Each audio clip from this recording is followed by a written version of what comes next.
last call for surface adjustments. And also one other special person that I definitely did not forget to mention. Going on lanes 1 and 2, your Indiana State President, Linda Isaacs.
right, we're back here at the Indiana Queens Championships here from Championship Lanes in Anderson, Indiana. Scott Gilmore, Chad Lester here in the broadcast booth for the B squad, the final qualifying squad of the day for the Queens.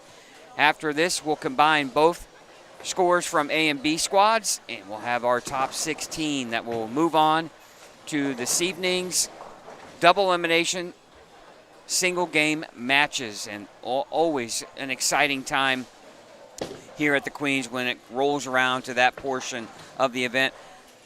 For those that are watching here on YouTube, we appreciate you, and while you're watching, just go ahead and hit that subscribe button for all of the scratch events here in the state of Indiana, right here exclusively on Savage Bowling TV, along with all of the Indiana High School bowling events as well.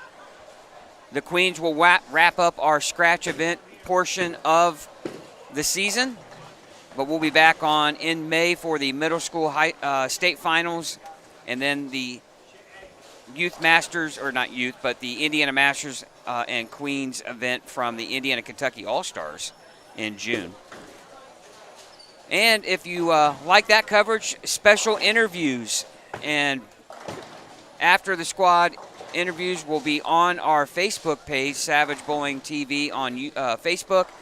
Become a fan and a follower there, and you'll find all of our interviews prior to the B squad. You'll be able to hear from some of the top ladies in the A squad: Taylor Ellison, Marissa Carey, Alexis Carter, Shelby New. So if you want to check out what they had to say after their A squad round and right before B squad, go to our Facebook page and check out those interviews. We also had a chance to talk with defending champion Tandis O'Neill, and you can find out what she had to say about her disappointment in the A squad, but changes that they were looking to make here in the B. Yeah, no doubt. She'll figure everything out, and she'll find a way, hopefully, to get into the top 16 and try to defend her title. Also want to thank Lane Talk for providing scoring here for the live streams, and makes scoring so much easier for us. And thank our friends at Lane Talk. Also want to thank other sponsors here to make this broadcast possible. Want to thank Mike Alby's Arrowhead Bowl, A1 Automotive, Pinheads Entertainment, Victory Lane Pro Shop, Championship Lanes, the Brands of Brunswick. Want to thank the Brands of Brunswick for all of their support for all of the Indiana State USBC's events, and obviously the Indiana State USBC. Without their contributions, these broadcasts wouldn't be possible here today on Savage Bowling TV.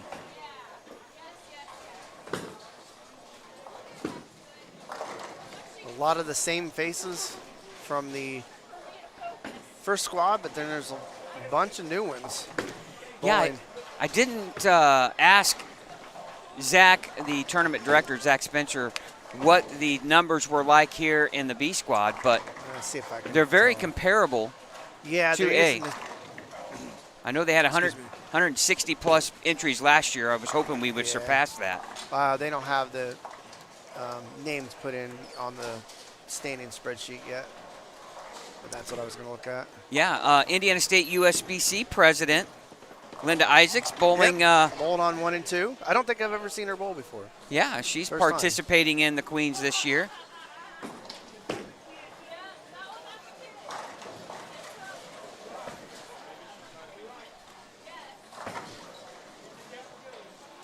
Approaches look better this squad.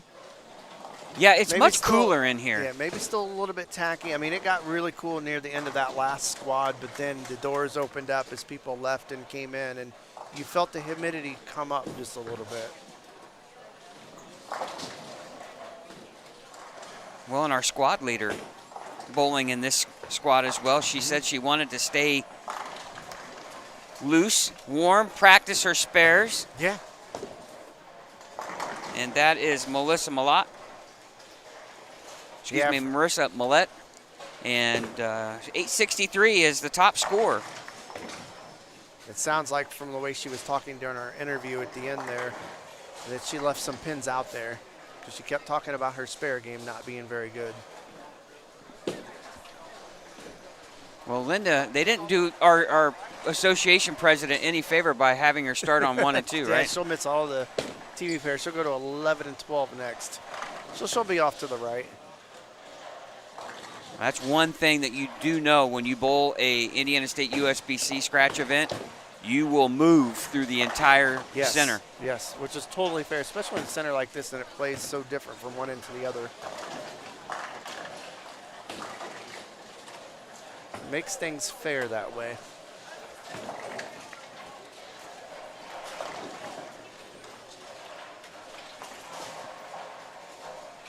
But yeah, it looks like they're using all lanes again. 3 to 4 on a pair. So it's got to be right up there with what they had last squad, numbers-wise.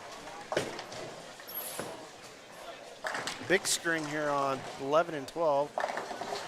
Open, strike, open, and what, 6 in a row? Yeah. Well, and Taylor Ellison here on 9 and 10 championship pair, just doubled in the 8th and 9th. She still has 2 teen out there. When we're looking at basically, you want to be right around in the high 90s, low 200s, right? Anything 200 or better has been a good score. Yep. Much tougher than what we've seen in the past. Yeah, you got to think it's going to be just over plus, you know, to make it. I mean, you're going to have to average 200 at least.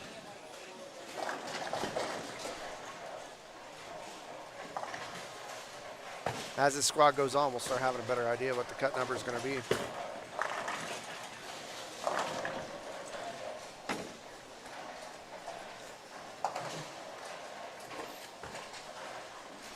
We apologize for a little bit of the shaky camera here that you're seeing, but that's because whoever's sitting at the table where our camera is, They got their elbow on it. They keep bouncing it, and they don't realize how. Yeah. And I see who's doing it because he's moving his arm back and forth. So every time he moves his arm.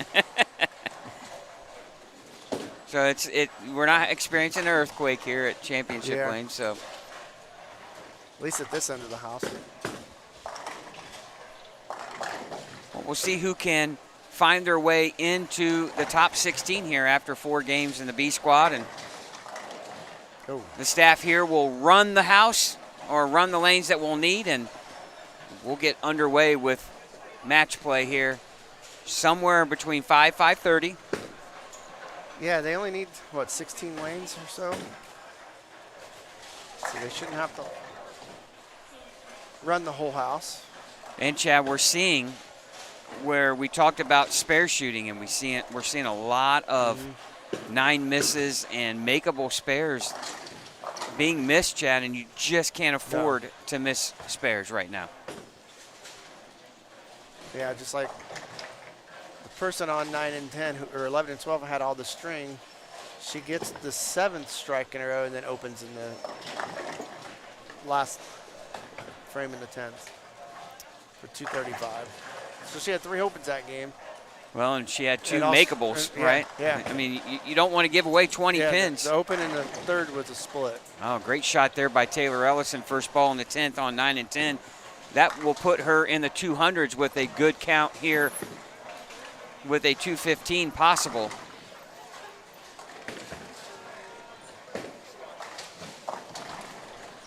Again, we talked a little bit about the oil pattern.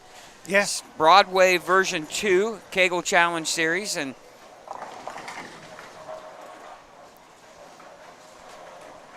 .37 feet oil distance, 26.45 mils. Looks like it's roughly about almost a 5-to-1, right? Yeah, 4.77 to 1. Surprisingly, that you're seeing some of the lower scores because what's a house pattern ratio? Well, I was going to say 12 to 1 or more, you know.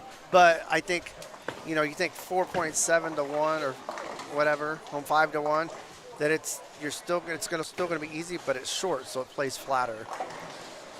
It has been challenging for some of these ladies here. That's what's made spare shooting, I think, challenging, especially if they're trying to hook the ball or they don't have a very good, you know, kill shot, as they call it.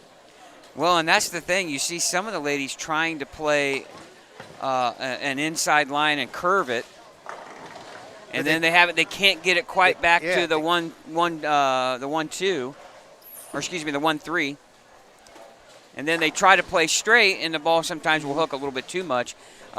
Taylor finishes with, she leaves a 10-pin second ball in the 10th. She shoots 204. That's a solid game right now.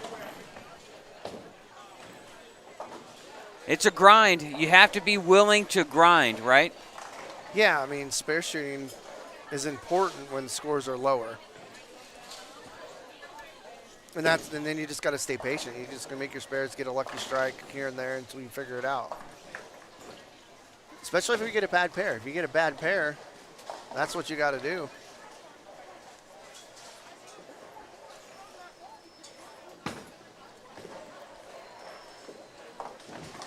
Probably playing a little bit harder this year than last year, what I'm seeing. Yeah, I would agree.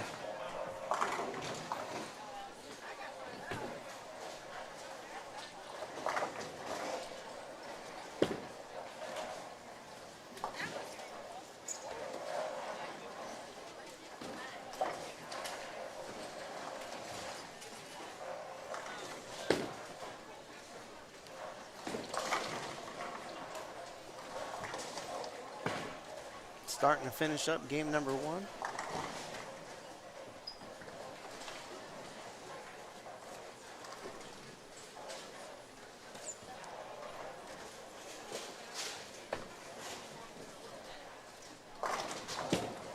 Mike Albee will be joining us here probably near the end of this squad, wouldn't you think? Yeah. Be here sometime after, right around 3. Yeah. He'll be here for the match play portion of this event. I noticed, too, another Lafayette bowler, Annalise Sisk. Yes. I believe she shot 195, which is actually a good game score right now. She had a 9 miss in the first frame and then was clean the rest of the way. That's a great game for that pair. It's 3 and 4 is 3 is 4 has always been easy. tricky in this center. And here you are starting on 3 and 4, and you might finish on 39 and 40 the way this goes, right?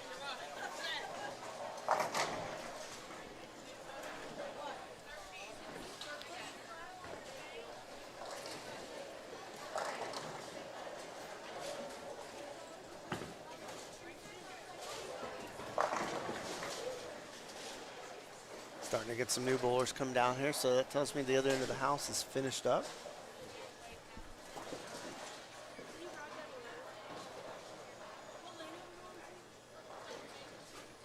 Also, we need to give a shout out to Sam for our caricature. If everybody has seen our cartoon drawing, Sam does a phenomenal job of.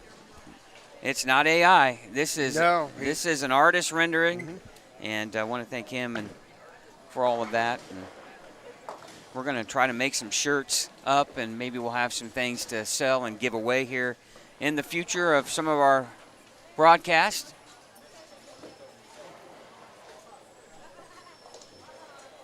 Looks like Jerica Gray making her way down here to the championship pair, lanes 9 and 10. She's talking with Tandis O'Neill. I'm sure they're trying to share information. That's a good sign she's bowling. She had to withdraw that first squad.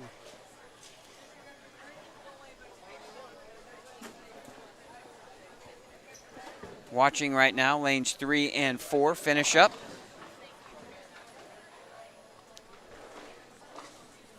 Megan Berg here on lane 5.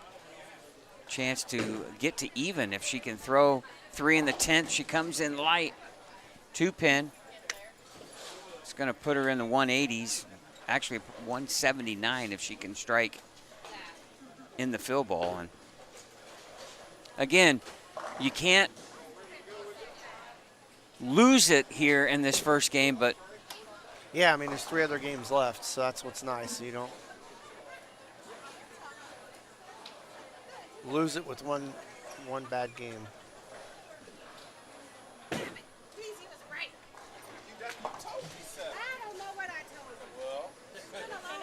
I figured I'd let you figure it out.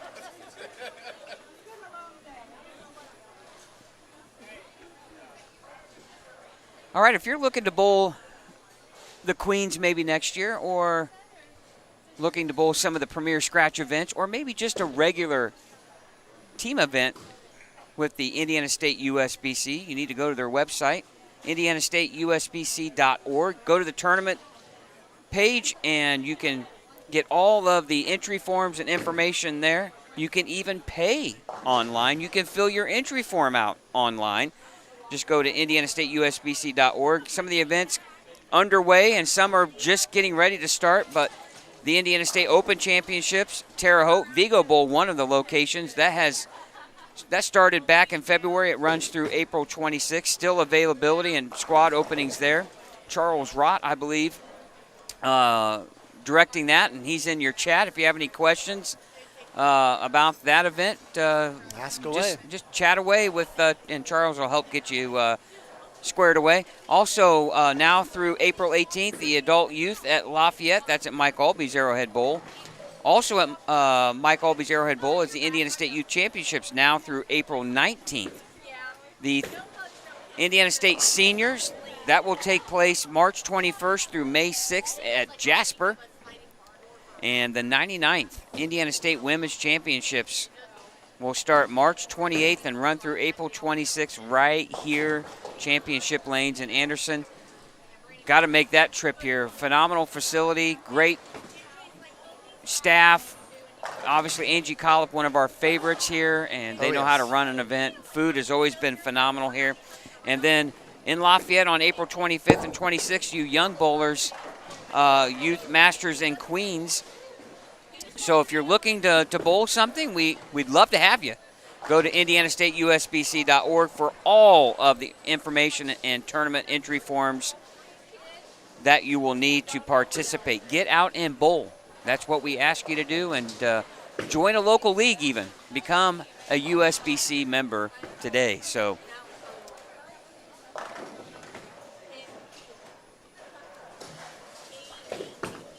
also, Chad, announced not too long ago your 2026 Hall of Fame class. Yes. Kathy Cooper, Tim Fye, Ken Howard, Jeff Lowe, and Lee Nichols, your 2026 Hall of Fame class. Congratulations to all of those. We'll be there, I believe it's June 20th. Yeah, June 20th. I know you'll be there, definitely, right? Yes. Broadcasting. You can't. Yeah, we'll have, But it's a great evening. It's a great evening. It really is. It's very enjoyable. Great speeches. And we'll be broadcasting the ceremony there for you if you cannot attend. But congratulations to those 5 elected into the Indiana State USBC Hall of Fame.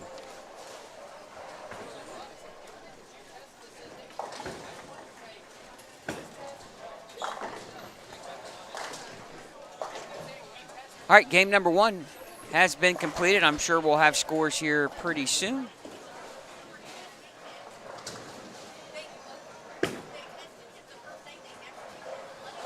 Once game 1 scores posted, we'll get those announced here on as soon as we can. But we thank you again for watching here on Savage Bowling TV this afternoon. Unseasonably warm for March 7th.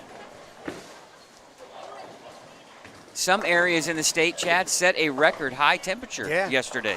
It was so beautiful. Not a day that you wanted to spend indoors.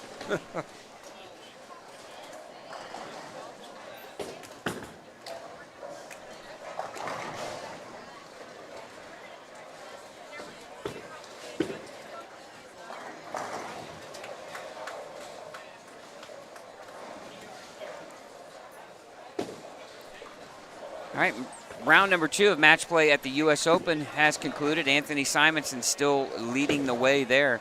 Getting interesting.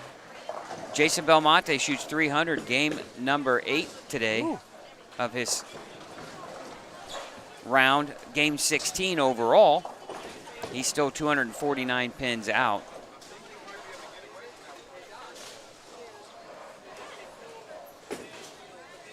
A little bit of a breakdown here on lane 10.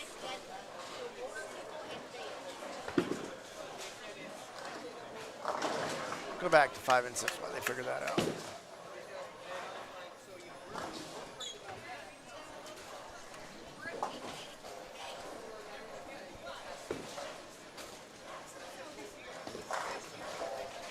81 bowlers in A squad. We have to be pretty close. I'm going to guess we're just a little under. Yeah. Maybe a little under that. I know they had right around 160 bowlers last year. Always want to grow the event every year. And it has grown every year. I remember like the first year the state took it over, and what, 70-some entries. And it's grown every year since.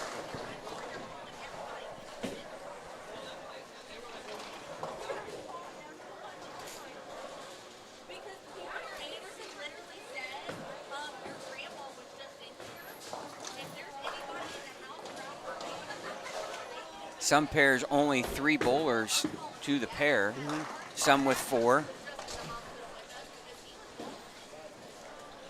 Obviously want to send our well wishes to Natalie Tackett, our 2024 champion, unable to participate this year due to a unfortunate incident this week at the U.S. Open. She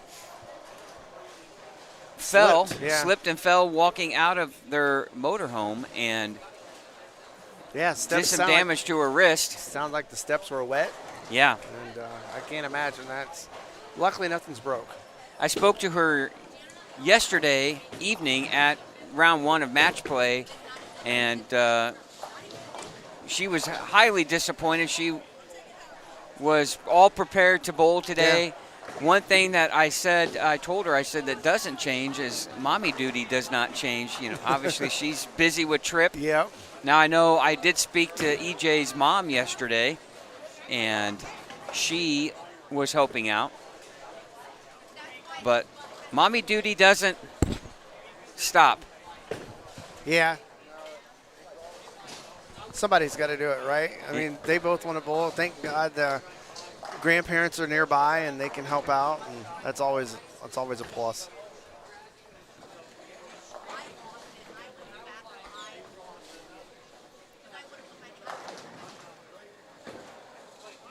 Well, when they say the lights go down out in Georgia, we have a pesky light that doesn't want to work here in the broadcast booth. So Chad going off to do work to get that fixed. Anyway, our one of our favorite bowlers here today, our cookie lady, she dropped us off a couple of special cookies here today. She has a iced heart-shaped cookie with the queens, and then she has a cookie shaped like a tiara. So I want to thank. We'll have to talk to her maybe at some point. I want to thank her for dropping off those cookies. And, of course, one thing that Chad loves here at Championship Lanes is the Otis Spunkmeyer chocolate chip cookies they have here. And Angie Collop always snags a plate of those for Chad, and I know he enjoys that as well. Again, a lot of the food here at Championship Lanes, phenomenal.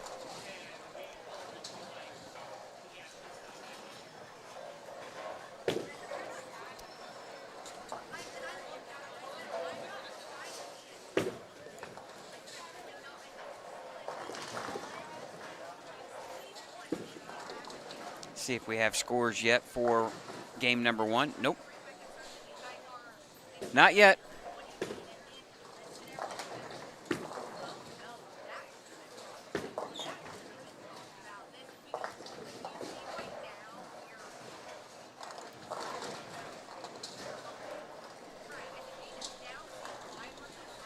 Game number 2 here.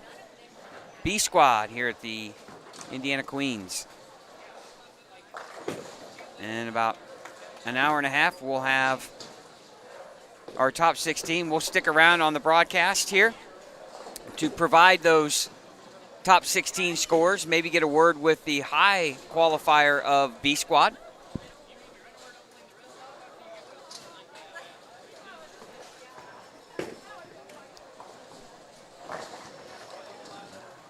Somebody in the chat asking about, Stephanie asking about how EJ's doing. He is in 13th place after 16 games of match play. He's got a long road, tough road ahead of him. He's 250 pins out. At this point, I think the show is probably out of the realm of possibility for EJ. He's looking to probably just climb that ladder and get as many points and as much money as he can here. I'm going to say you probably have maybe 11 guys with a chance. More likely, probably 9 with a chance at the top 5 here at the U.S. Open. So, hey, nobody's bowling on Bowl TV. Come on over here to Savage Bowling TV and check out the top ladies in the state here at the Indiana Queens from Championship Lanes.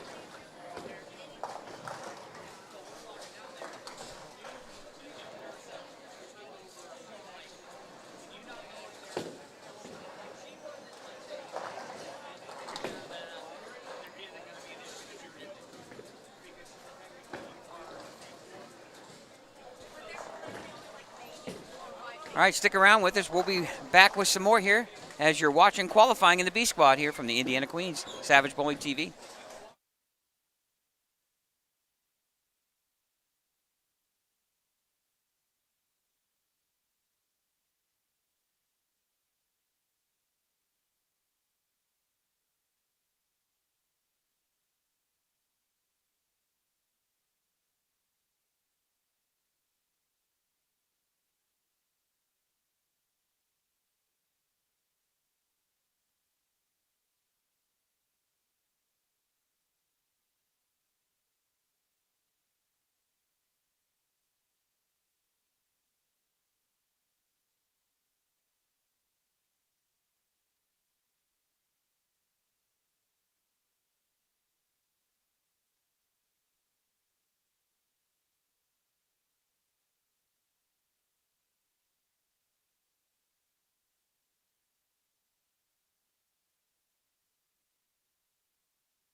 You couldn't resist, could you?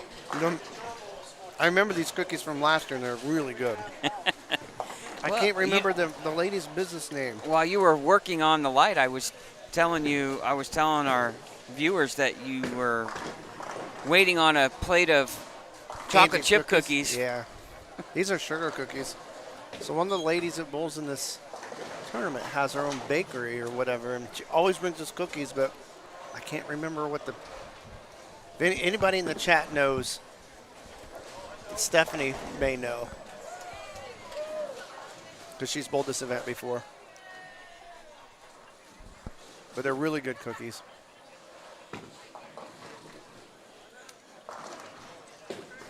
And these are specially decorated cookies. She gave us one. It's a heart. It says Queens on it, and the other one's like a crown or tiara or whatever you want to call it. And so thank you for that.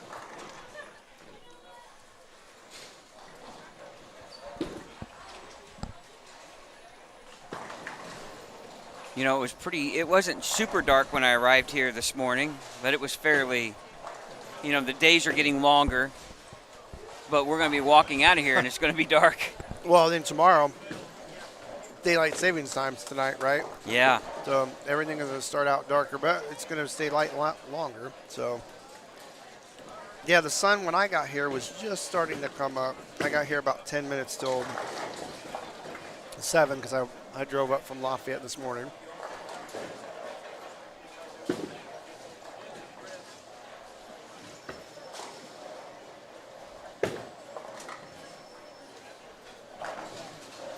But yeah, get here when it's dark and leave when it's dark. Yeah, I'm not a big fan of this whole spring forward, fall back. I just rather stay one time. Yeah. I guess you prefer to fall back because that gives you an extra hour of sleep. But yeah, I would let's just stay on one time. Yeah, exactly. I do not disagree with that. All right, let's go back to 9 and 10. Well, Jerica Gray with a nice start. Spare double, spare double. Let's see if we have scores yet here. Yep, here we go. All right, scores after game 1. Samantha Ward, 235. Allie Clayton, 226, Lafayette Bowler. Yep. Candace O'Neill, she said she had a game plan and it must be working. 224, game 1. Elizabeth Glazer, 221. Brittany Cooper, 220. Monica Hall Meals, 212. Misty Markham, 210. And Taylor Ellison, 204. Reagan Mathis, 201. And Mackenzie Shelton, 201. Holly Dukes, right there, 197. Annalise Sisk, 195. Right now, your cut score, and you have to take out duplicate scores. Taylor's in there, Ellison's in there twice, so you're looking at 201. Now, we know if there's a tie, for the top 16, they have a one-game roll-off. They do. Might go over the top 5 from this morning. Somebody in the chat asked what the top 5 from the first squad was. Top 5, first squad. Melissa Mullet at 660 or 863. Marissa Carey, 839. Alexis Carter, 837. Abigail Dwyer, 823. And Rachel Atkins, 814. Those were your top 5 scores from A Squad. If you're in the YouTube chat, by the way, there is a pinned comment, and you can find these standings yourself. It is a Google sheet, so it's updated live. Let's see, notable names outside of the top 16. Shelby New, 181. So she's kind of had some tough go here so far. Yeah, for Shelby. Michelle Irwin, 174, game 1.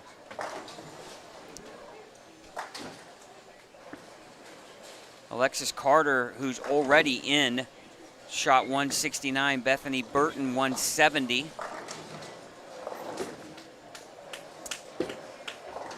Alexis Jones, 156.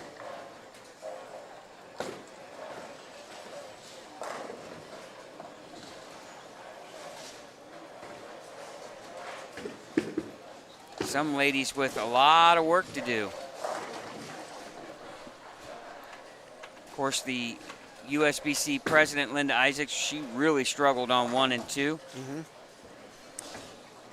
That's not totally surprising, though. The first 4 lanes here can be really tough. I would expect her to improve greatly down here on 11 and 12. Based on what I'm seeing, Chad, 164 entries. Very nice. Yeah, let's take a look here as Jerica Gray off to a really good start. She's got a cheering section back here for her. There's a light. Of course, her husband, Jordan Gray, sat in the booth with us, and she's got A Squad. 6 or 7 people back here cheering her on. Let's see if we can find Jerica here. Well, she struggled game one, Chad, 160, but she's looking to correct that. Not a lot of big scores came from this end of the house. We're right behind 7 and 8.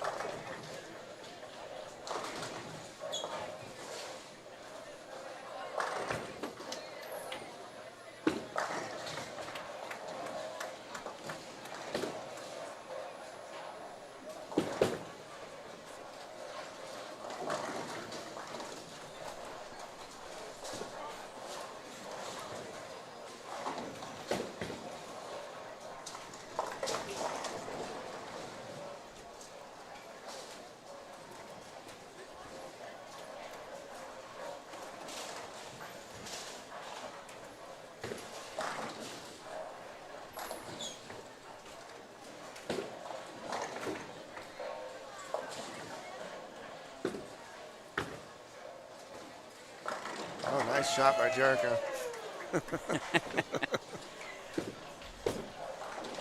Obviously, the footing It's better. is much better for her. For her to come back on this pair. This is For the the pair she second- practiced on Yeah, the for last A squad. that she had all kinds of issues with. Right. I don't know how you forget about it. You know, in a lot of patterns or a lot of events, you might say, you know, 230 or 240 is a really good game, where 210 or so is average, right? Right. Right now, 210 is a really good game.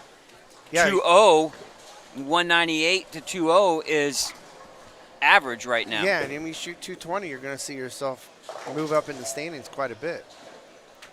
Oh, here's Jerica in the 10th frame. Yeah, they're rolling fast. They only have 3 on a pair. 5 in a row here. Several with 3 on the pair right here in front of us. Well, actually, every pair. Oh, a little bit high. Little soft. Little soft. Yeah, she spares this. It's going to be still a really good game. Helps get her back on track. What'd she have first game? 160. Okay. Big spare here because Yes. a mark here and a good pin count in the fill, Chad, and that puts her back over Yep. in the plus column.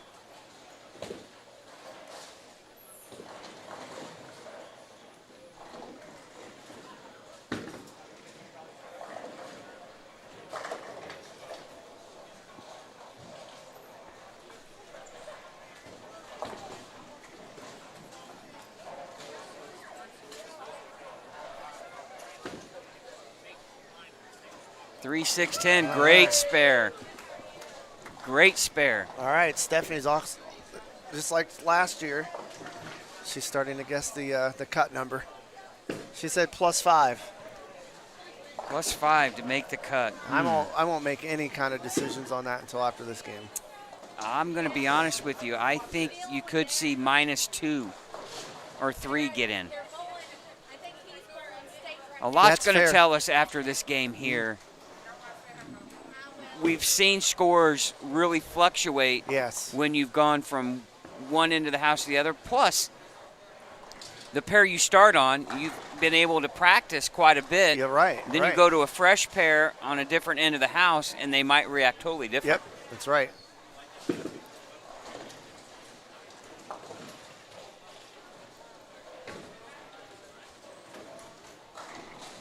Spare is such an important part of this tournament, especially when they get a little tough like they are. Now Jericho for fill shot. No, Oh, 245. how about we trip the 4?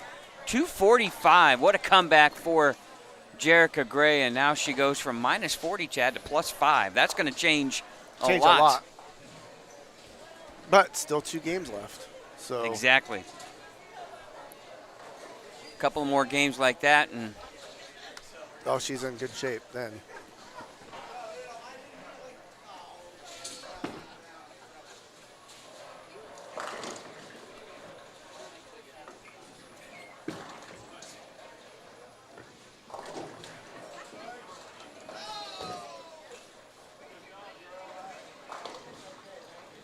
curious to know what pattern we've used last year to see the difference. I didn't know if they have that posted on their.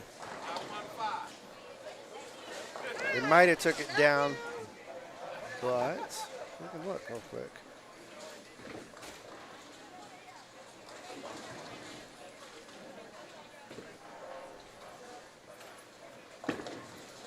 No.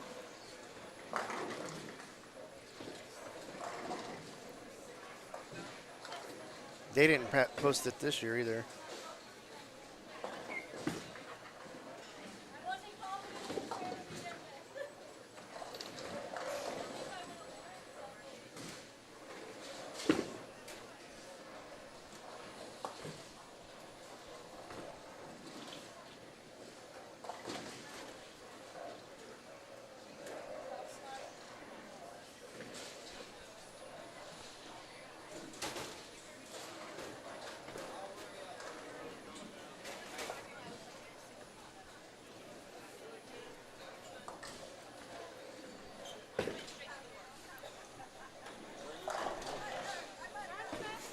Looking at scores here, possible 185. I see 192.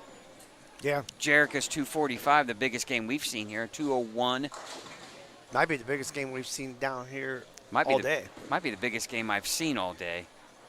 Yeah. 206. I see a 230, I think, down on, is that 11 and 12? Yeah, Yeah. 230 230 game. even. That's a good game.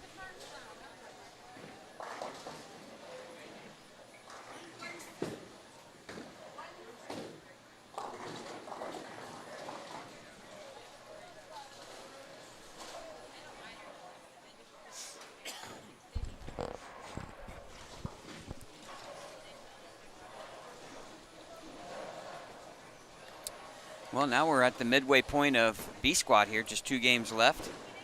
Yeah, there's going to be a little bit of a slowdown here for the bowlers coming down here because all these lanes had 3 on a pair. Everybody down there has 4 on a pair, so they're still bowling.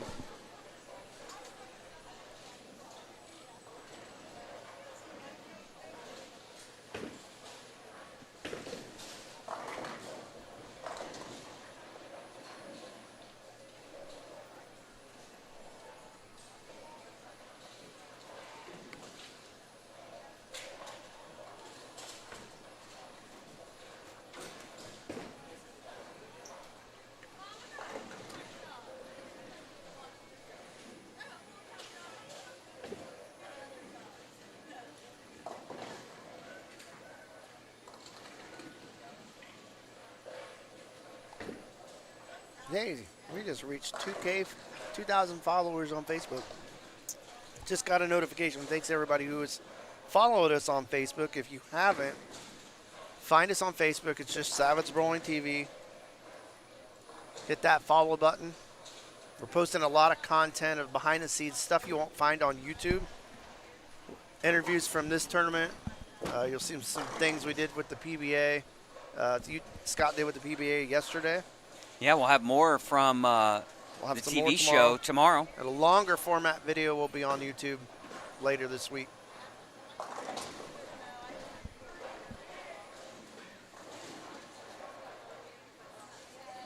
Yeah, we appreciate the follow.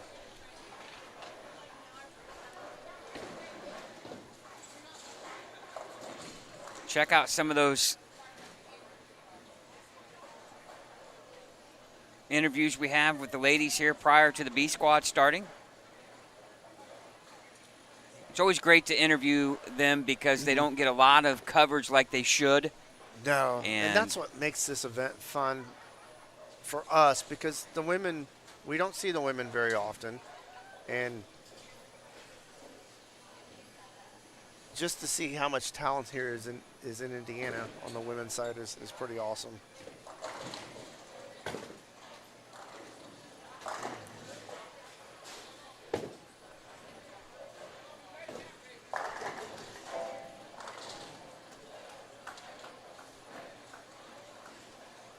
I want to thank Zach Spencer from Indiana USBC for helping us share some of those. You can go on their scratch page, Chad, and learn more about their scratch tournaments. Indiana State USBC Scratch Tournament Facebook page.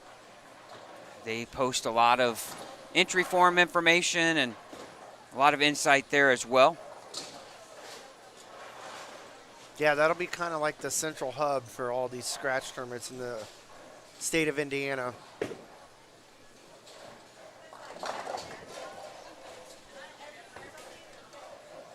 Three and four starting, so it's 11 and 12.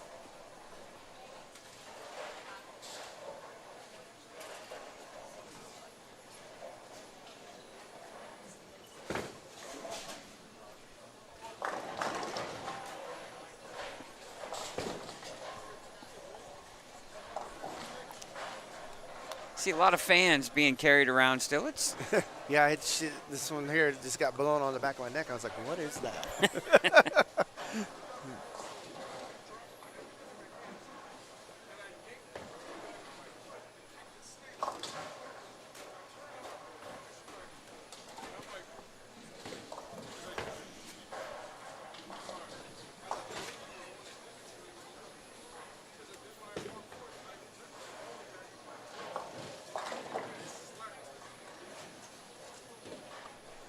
good to see Randy Peterson in the broadcast booth with Bowl TV last night. He's going to be doing, sounds like I spoke to Craig Elliott for a little bit. It sounds like he's going to do some more match play parts of For the rest of the year? their live streams. Good. Yeah, good to have him back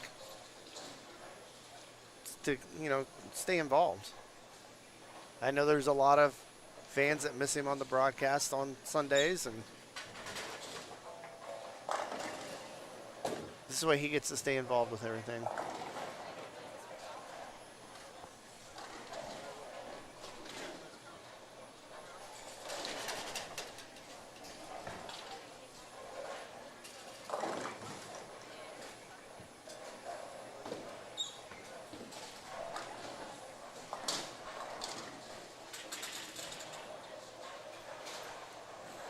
I know they had Brandon Bonta in the booth yesterday evening, and that was Randy's first opportunity to speak to him about the 300, and what an unbelievable first time on TV.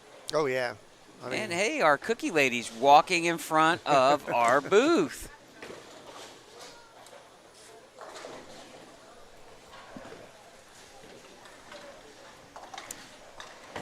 To look too, Jacqueline Rhoda now looks like she's going to bowl on 9 and 10. Jacqueline's had a lot of success here at the Masters, and a past champion, Chad, that is not here is that's not here is Aaron Jones. Aaron, wonder where she's at. Our 2022 champion. Had something going on. Yeah, obviously we want to send our well wishes to the Safars, yes, Chris and Lisa. Chris's mom, hearing, is not doing well, and we want to send all of our well wishes to them, and our thoughts and prayers are with you guys, and hope all is well, and look forward to seeing Lisa back again at the Queens next year. And one of these days here, Chad, Chris is going to pull off a Masters win.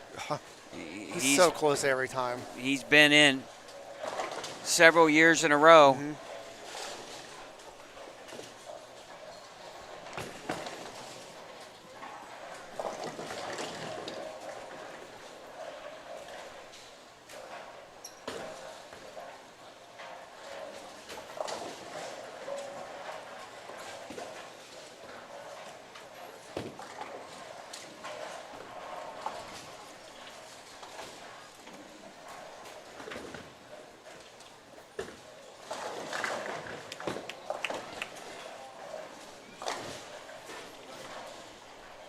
Looking here for some scoring. Well, round 2 has not been updated yet. Oops, excuse me there. All right, Jackie Rhoda shot 183 her first game. We don't know what she had game number 2. Broadcasting 101. Don't flick your microphone. It's like we've all done it. Yeah. We apologize for that.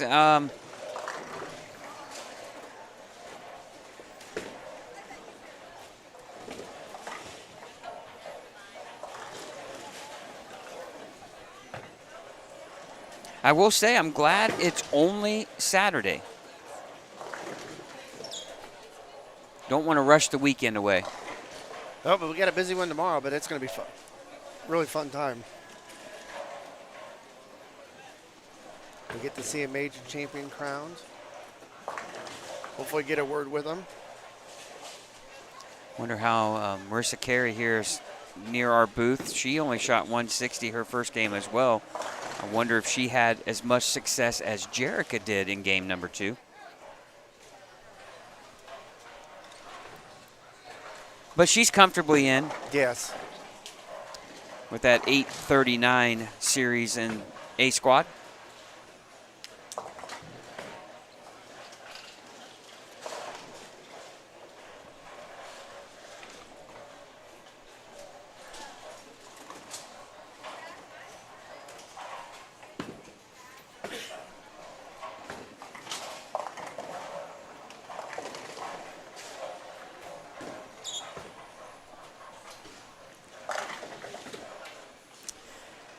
All right, here on 7 and 8, right in front of us off camera is Jackie Rhoda, who has a strike to start her third game.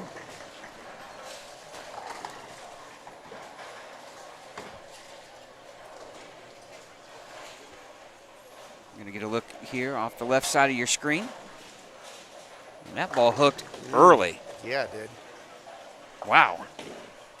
Leaving the 5-9.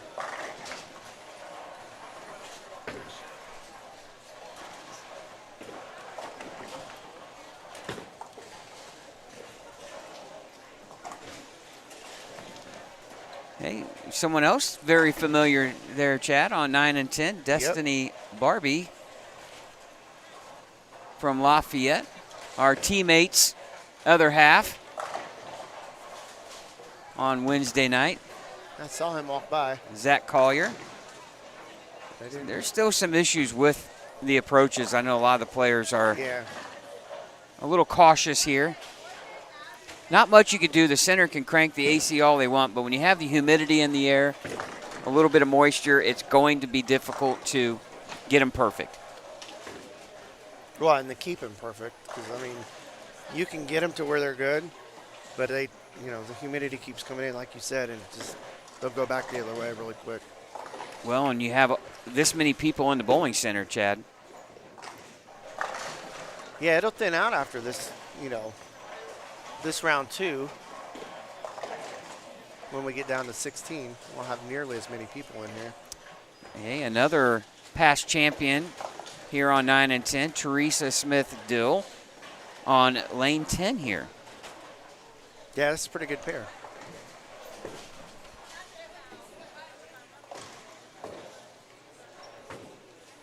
The Hall of Famer now on lane 10 here, first shot of game number 3. And she stuck. Yeah. Stuck, slipped something. Yeah. Yeah, it's a challenge when you're just not 100% confident in your footing.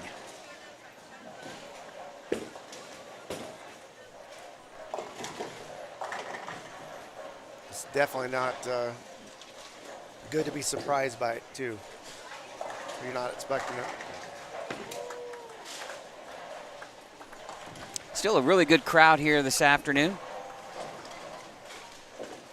We thank you for watching here, the Indiana Queens on Savage Bowling TV, sponsored by Championship Lanes, Victory Lane Pro Shops, Mike Alby's Arrowhead Bowl, A1 Automotive, Pinheads Entertainment, Brands of Brunswick, and Indiana State USBC. Speaking of Brands of Brunswick, I want to thank them for all of their contributions here for the events run by the Indiana State USBC. And had a chance to chat a little bit with Dan Lemish the other day, and he was telling me that the Zero Mercies from Hammer, the Zero Mercy Solid and Pearl, have been incredibly hot here, and I do see a lot of the Zero Mercy Solids when you go out not necessarily here today, but most tournaments, they won't be using those at U.S. Open with some of those lane patterns, but the Zero Mercy Solid, so aggressive. But they said they've been doing super well. The alert and danger zones from Brunswick have been fantastic. I do have the black danger zone. I highly recommend that. Even the alert is extremely good. And then Little Birdie told me some new releases coming out next week, so be on high alert from all of the social media pages from Ebonite, Brunswick, Hammer, Radical, Track, Columbia 300. Check out their social media pages, and those releases will be coming out next week. Yeah, released in masses.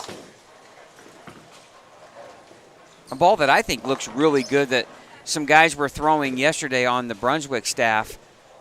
It was weird to see Tommy Jones wearing a jersey with Brunswick on the back of it. He's been with Ebonite for as long as I can remember, and there's reasons why he has a jersey with Brunswick on it. But the Crown Victory Pearl looks really good. And a lot of guys yesterday too, Chad, because you couldn't throw urethane at the U.S. Open, was throwing the new 2.0 from Hammer. So you did see a few of those rolling down the lane as Alexis Carter here in front of us strikes. She's strike spare double. You know, one thing really impressive about Alexis is she just keeps the ball in play around the head pin. Well, yeah, she keeps it simple, straight down and in most of the time, and doesn't get into too much. Excuse me, doesn't get into too much trouble because of that. Now Jacqueline Rhoda here as Monica Hall Mills spares there in the fourth. Jacqueline now with strike, spare in the fourth frame. This game number 3. We'll see if scores have been updated here. And a great shot there by Jacqueline. Yeah, she made the adjustment after that first frame and looks a lot better. All right, updated scoring here after game number 2, Chad. Samantha Ward, 235, 219, leading the way with 454. Elizabeth Glazer, consistent as you can get, 221, 222 with 443. Faith Hall rebounds nicely with a 236 game. She's plus 16. Tandis O'Neill hanging right there, 192 game 2, 416. That's solid. Tammy Marqua with a 221 game 2, up to 414. Monica Hall Mills right there around even, 199 game 2. She's plus 11. Marissa Carey, we talked about, she shot the same score as Jerica Gray, 160 game 1. Well, Marissa Carey comes back with a 248 game 2 to go plus 8. Jerica Gray with the 245 on the championship pair is up to plus 5. So right now, Chad, 16th position is plus 1. Oh, it's going to be plus 1. Your minus might be right. Because you take out those duplicates, if there's any in there. Right. Well, you have 1. Minus. So you take out Marissa Carey. There's a duplicate, right? So you take her out and you go to 17th, minus 3. Yeah. 397, Mackenzie Shelton. Brianna Searball shoots 222. She gets up to 393. Taylor Ellison, only 183 game 2, but she's in. It's the other notables that aren't in from the A squad that are bowling in the B squad. Holly Dukes, 378. Brianna Evans, 230 game 2 to get to 375. Shelby New, haven't seen it. Yeah, 181, 180 start for her, 361. Yeah. She's got a lot of work to do. Yes. And our A squad leader, Melissa Millette, minus 35 this squad. She struggled. She was on 1 and 2, Chad, to start. Tough pair. Yeah, then 11 and 12. Yeah, she shot 206 on 11 and 12. Right now, if you can shoot a 220 or 30 game, you're going to climb the standings quickly. Annalise Sisk She only shot 157 game number 2. Ooh. Jackie Rhoda right here in front of us, Chad, she went 183, 168. So important for her to have a good game here. Ooh, she just barely covers the 3-6.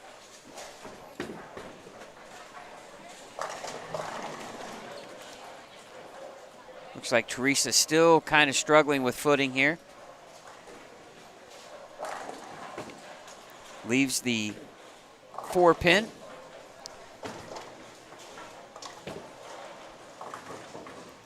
All right, I guess our job here after the final game, Chad, will be to hopefully get a word with our squad leader, and then we got to order something to eat, right? We don't have much time, do we? Probably want to do it this game, just in case it's going to take them a while. Yeah, we don't know how long it will take. Yeah, we don't want to be eating during the finals because obviously we need to pay attention to every match we can, right? Yeah, Keep everybody updated. It's going to go by pretty quickly. It will.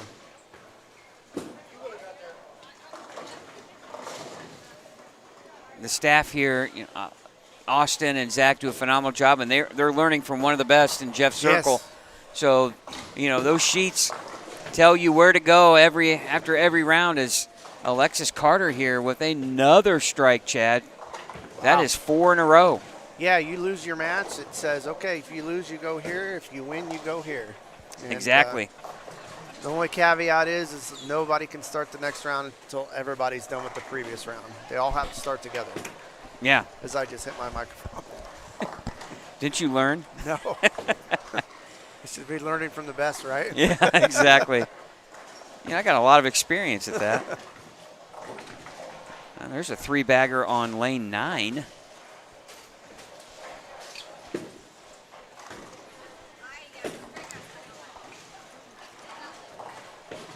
Allie Clayton here trying to convert the 10-pin, and she misses.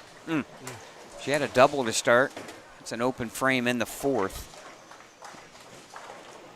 Now our teammate Destiny Barbie, his better half, looking to go Brooklyn. Nope, leaves 5-pin. She struck the last time she went Brooklyn on that lane. She looks like she's a little tentative with her approach. I had to stand up because my watch told you watch told me to. I got my stand in. That needs to hook for Jacqueline, and it does. Mine hasn't told me to do that yet.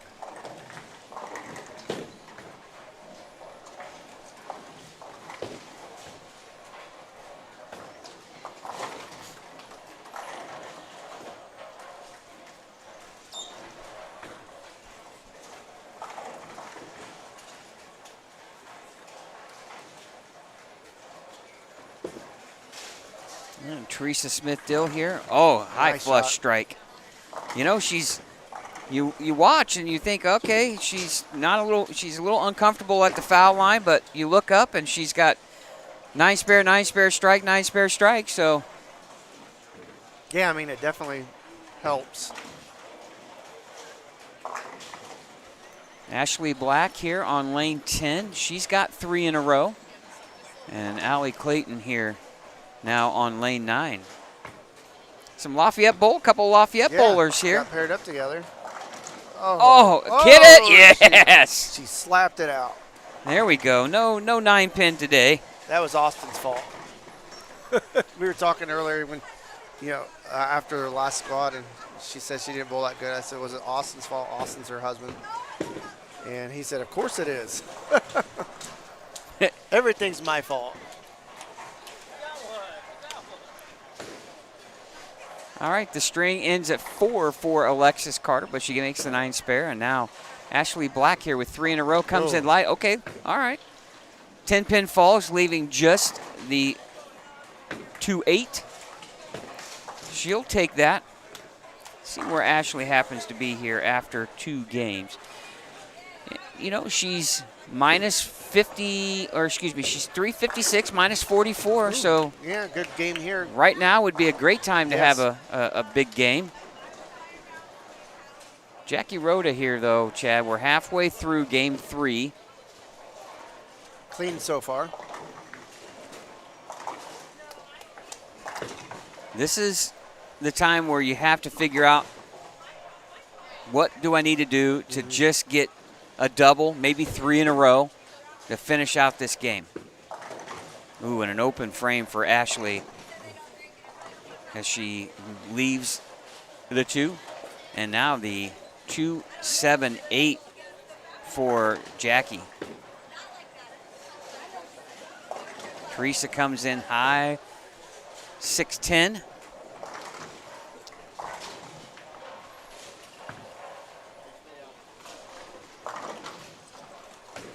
Well, you can't miss Zach here today, can you?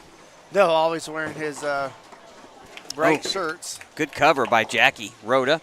He's the one on our team that will not get matching shirts. He's got to have neon pink, neon green, neon, you know.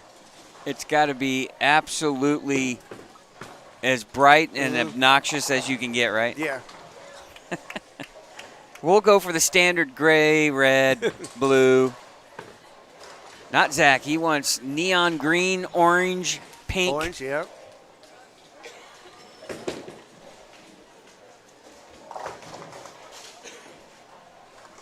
Well, and Destiny, she's bowling the Queens today because she got a free entry from the local That's right. Lafayette Association. Yeah, She won the Queens. Yep. I forgot about that. It just happened back in October. So she was trying to parlay that entry into something bigger here. Now we're back here on 3, 4, 5, 6, 7, and 8. And Alexis Carter, 149 in the 6, got a good game going. Hit him thin. Oh, 7-pin stands. And again, Alexis just, she's got sneaky ball roll, right? The ball rolls well, but it just doesn't, she just doesn't give the head pin away.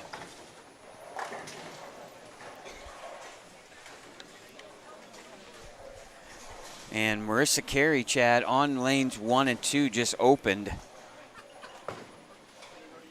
And that is a tough pair. It is. When you're, luckily for her, she's already in. Yeah.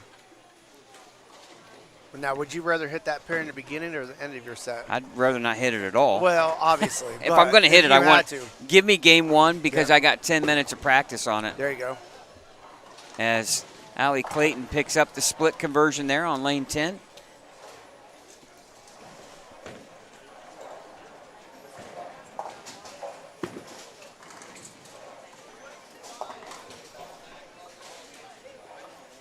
Not a lot going on here in the first 3 pairs.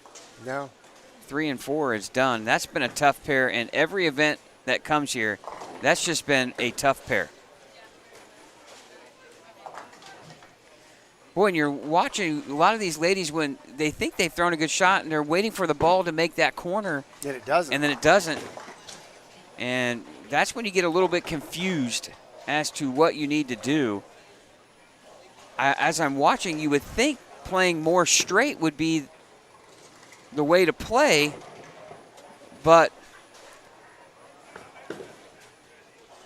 well, the ones that are having success are playing relatively straight.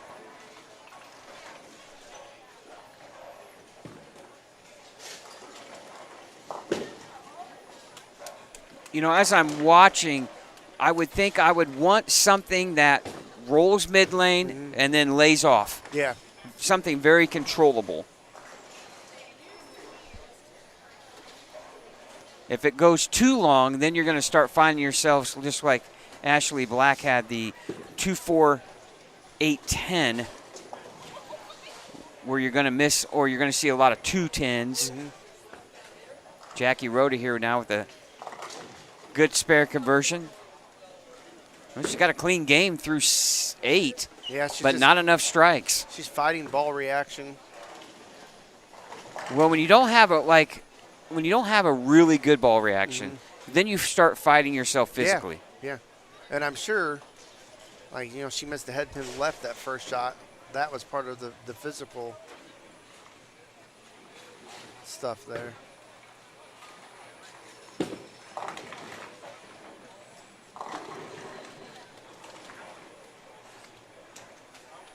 Hey, don't forget while you're watching, hit that subscribe button. Become a subscriber to our YouTube channel. We'll have lots of stuff coming up here still before the summertime reaches. We'll be at the U.S. Open tomorrow for the TV show and hope to have a lot of behind-the-scenes footage there.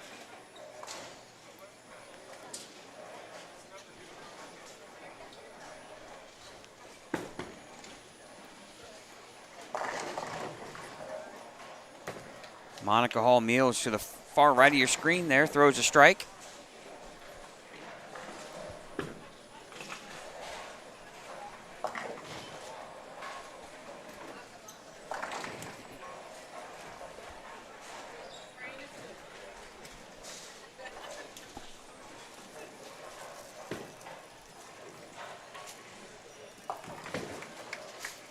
And Jackie Rhoda got a 6 count the previous. She pulled it left and left the 1, 3, 6, 9. Yeah. Picked it up and now missed the ball right of the head pin and leaves the 1, 2, 4, 8.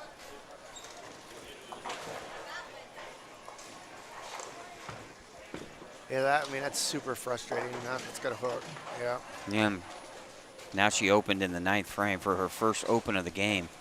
184 max score. Remember, Jackie has had a lot of success here in this event. Yes. She made a deep run in 2022 and lost, I believe, somewhere to Aaron Jones, the eventual champion. I know there's another year where she made it into like the final 6 ladies before. And Teresa with a double there. The wily veteran, Teresa Smith-Dill. She's won this before, back in 2012.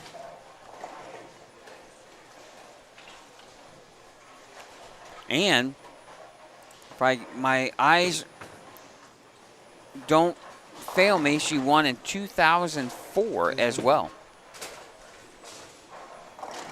Yeah, didn't she finish second just a few years ago? Yeah, Ashley Jackson, right, in 2023? Yep. Is that who I believe she lost to? Might have been. Anybody in the chat can remember that, let us know. We should know that, but... Well, yeah, I mean... Chad and Marissa Carey just left another pocket 7-10 on one. Oh, jeez.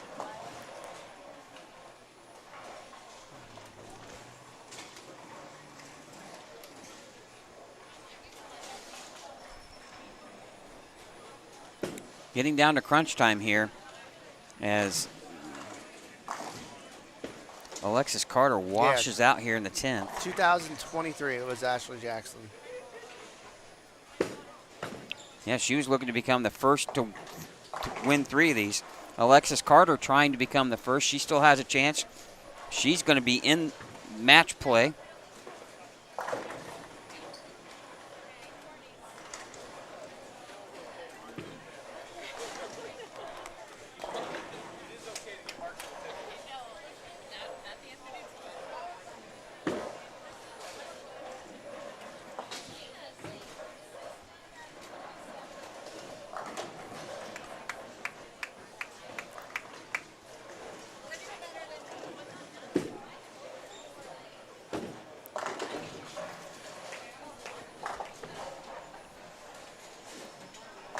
And, of course, Struck. Jackie strikes first ball in the 10th. She's probably thinking to herself, why couldn't I have done that in the 9th? Right? 214 the final score for Alexis Carter.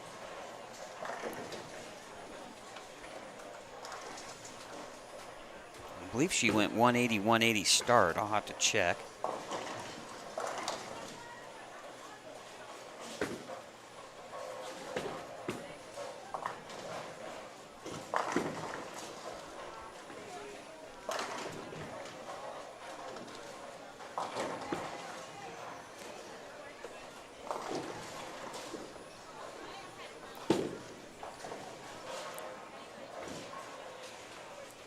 watching Jackie, who rolls the ball really well, just doesn't have that rebound. No. That where she can swing it to that spot and the friction takes over. It just, if she's not just really crisp and perfect with the shot, it just comes in short of the head pin. There again, she leaves the 2-8 combination.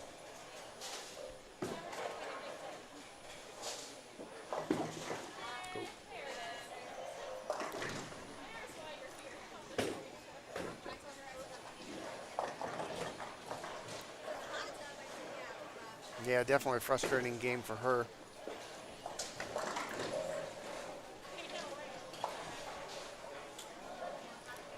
All right, Allie Clayton here, Chad, on 9. Strike in the 8th, in the 9th frame here. She still has 226 out there. Looks like she kind of stuck a little bit. Hits light. Yes, she gets him. She still has a chance here for a good game. Now in her mind, Chad, any type of spare, she's going to be in the 2-0s. And that's still a good game. Let's see where she's at. I believe, though, she needs to finish with 2 in the 10th here and get into the 220s.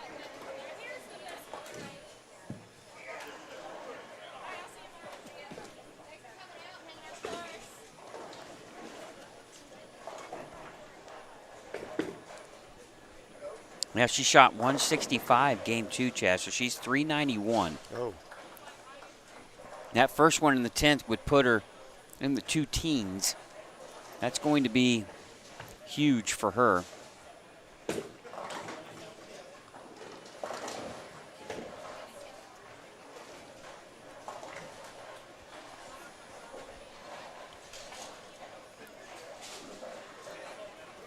And Teresa opened in the 9th frame.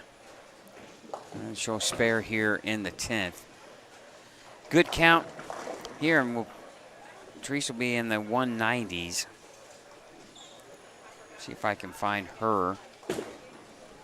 Yeah, she had a really bad second game, Chad. She needed a 230 or 240 game to give herself any of a kind of a chance here.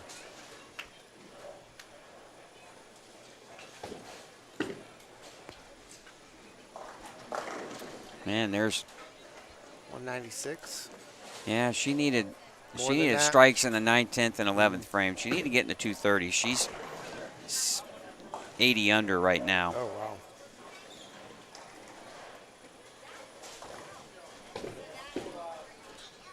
All right, Yeah. Allie Clayton. And now she needs a huge game, and that's just almost virtually impossible on this pattern. Well, when you're struggling to think that you can just flip a switch and shoot 260, it's not always hard to possible. do. Yeah. Now a big spare here for Allie on lane 10 to our right. The 245, not an easy spare.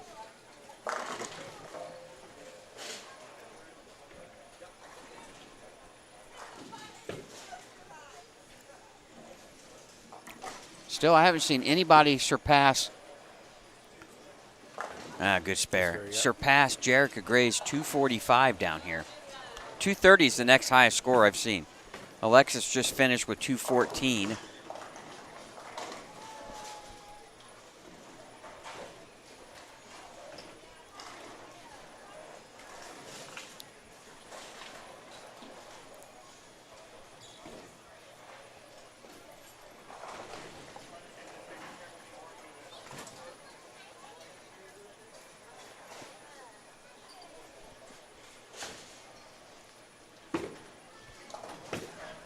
All right, game 3 about to wrap up here. Just after 3 o'clock. We're on a good pace here. We have a chance to get started by 5.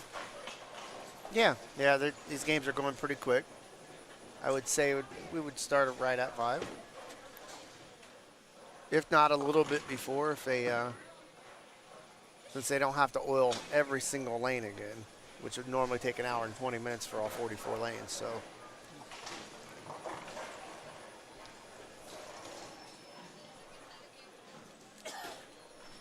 You really only need to oil, say, 20 lanes. Minimum, I would think. Well, Allie there with 8 in her fill, 2:01 the score. She's going to have one of those, what do they say in golf? One of those 5-foot knee knockers to make the cut. She's going to need one of those high 2-0 games to get herself in here. She's -8 going into game number 4. Not a lot of room for error for her. Oh, nice shot. She's throwing some pins around the last few frames.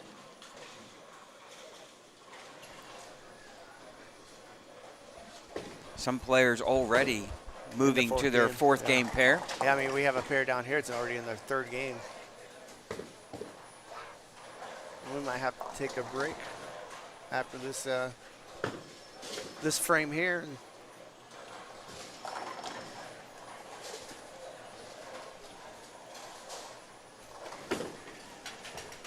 Well, for basketball fans, especially us Purdue fans, a big game coming up here, senior day for Purdue. Hard to believe. Final home game of the careers of Braden Smith, Trey Kaufman-Wren, and Fletcher Lawyer. I'm sure there's a lot of people out here watching that don't care. IU like fans, us. maybe, or don't like Purdue. That's fine. But you think about it, all 3 guys, Indiana kids. Fletcher is kind of one of those guys that moved into Indiana. But all 3 finished their high school careers at an Indiana school. I mean, you got to respect it. 3 players stuck around all 4 years. Yeah.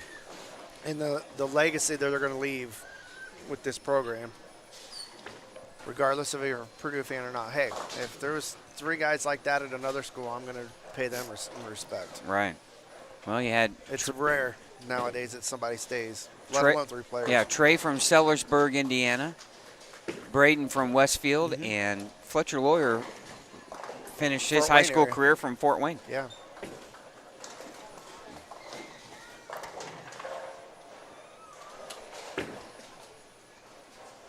All right, they're gathering up scores here from game number 3, and once we have all of those scores posted, we'll get you updates here. Thanks for watching the Indiana Queens right here on Savage Bowling TV. Back with game number 4 and final tallies from the B squad. You're watching it once again, the Indiana Queens on Savage Bowling TV. Back right after this.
All right.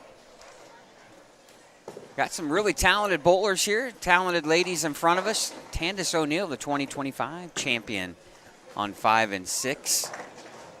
Chelsea Henderson on 5 and 6. Shelby New, 9 and 10. I believe that is Alexis Jones on 9 and 10 too as well.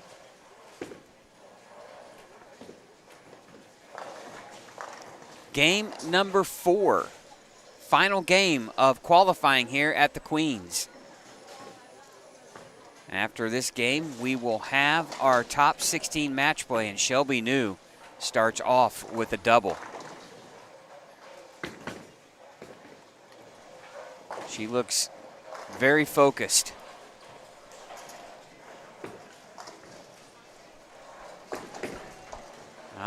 Holly Dukes in front of us here on 7 and 8.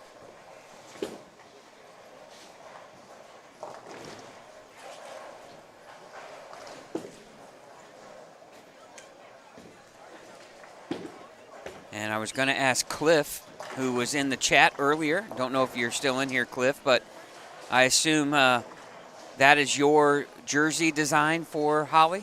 The kitty cats all over the. We got cats, we got dogs. I assume maybe that's pets in the household. I'm just throwing a guess out there. Creative, I shall say.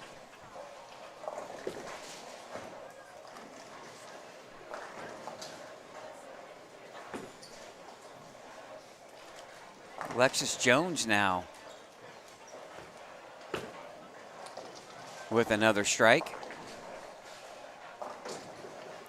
Holly comes up high, leaving the 6-10.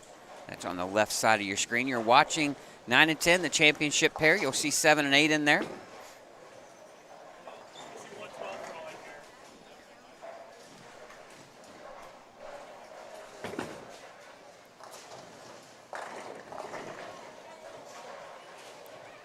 Marissa Carey on 11 and 12. Another open frame for her. She had the front 3.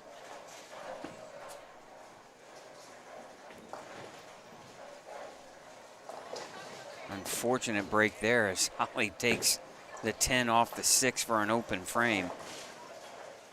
Memorial jersey, I like it.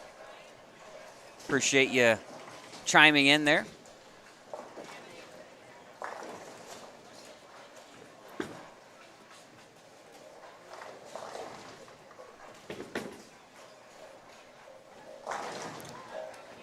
Shelby coming in light, leaving the 2-8.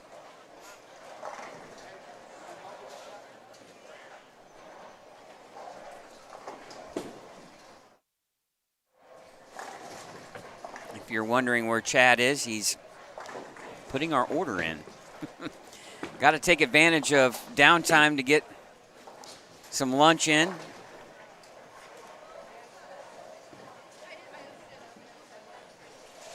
All right, Shelby looking to convert the 2-8. And she does. This is one of those where you're just trying to get in that top 16. It's a totally different tournament once you get into match play.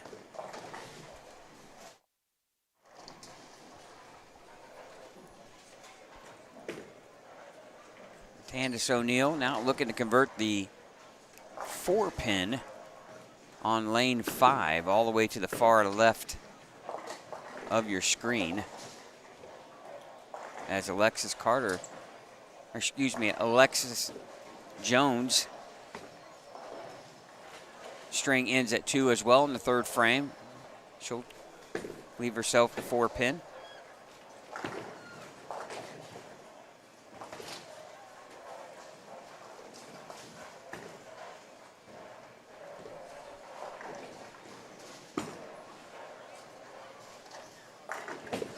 Great shot there by Brittany Cooper. Solid double to start her game. Game number 4.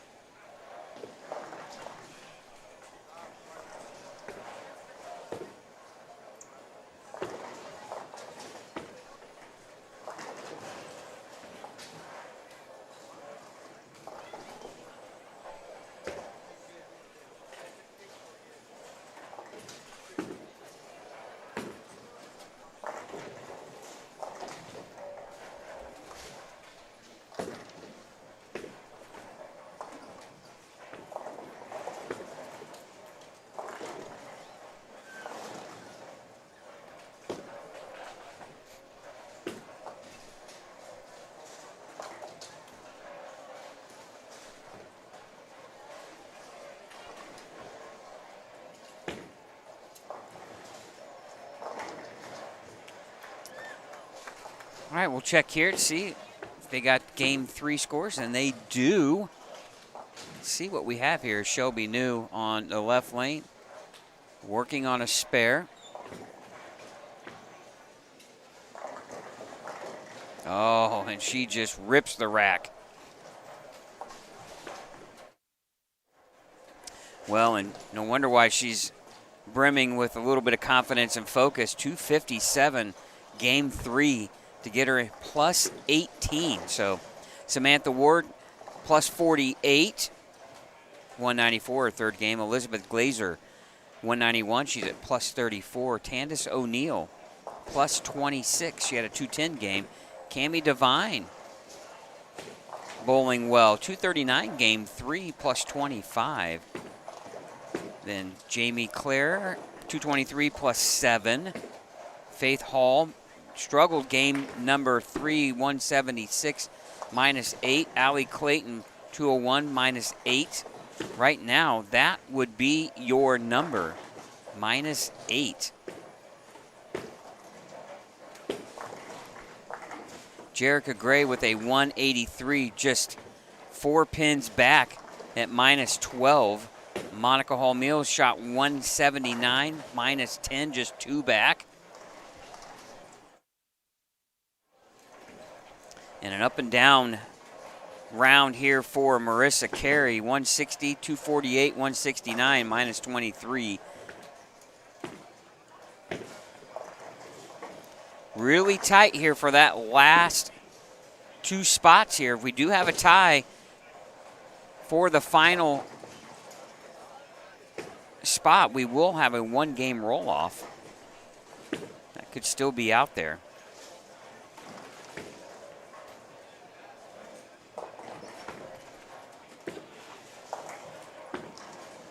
Bethany Burton shot 211 last game. She's up to 551, minus 49. She's got some work to do. Still out there.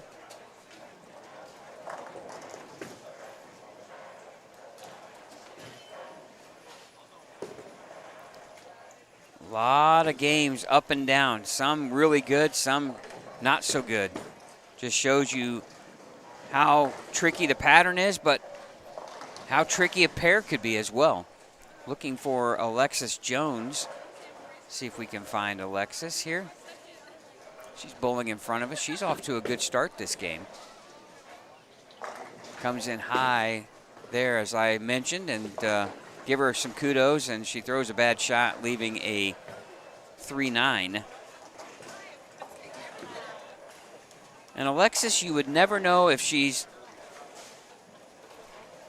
50 over or 50 under. She's pretty even keel. See if we can find where she's at. She only had 705 in the A squad, so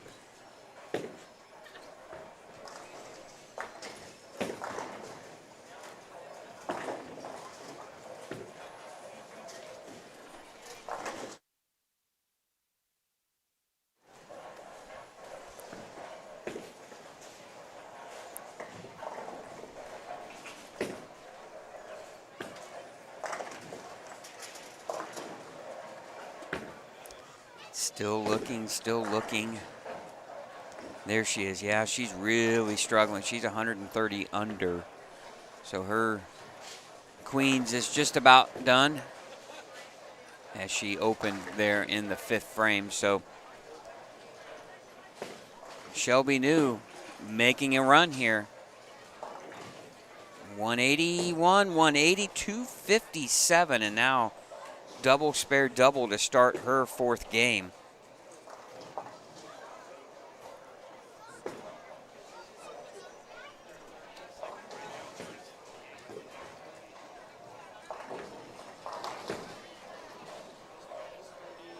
Brittany Cooper here in front of us. Double spare to start her game. And she shot 748 in the first squad. And she's minus 51 here going into game number 4. She's going to have a big game. And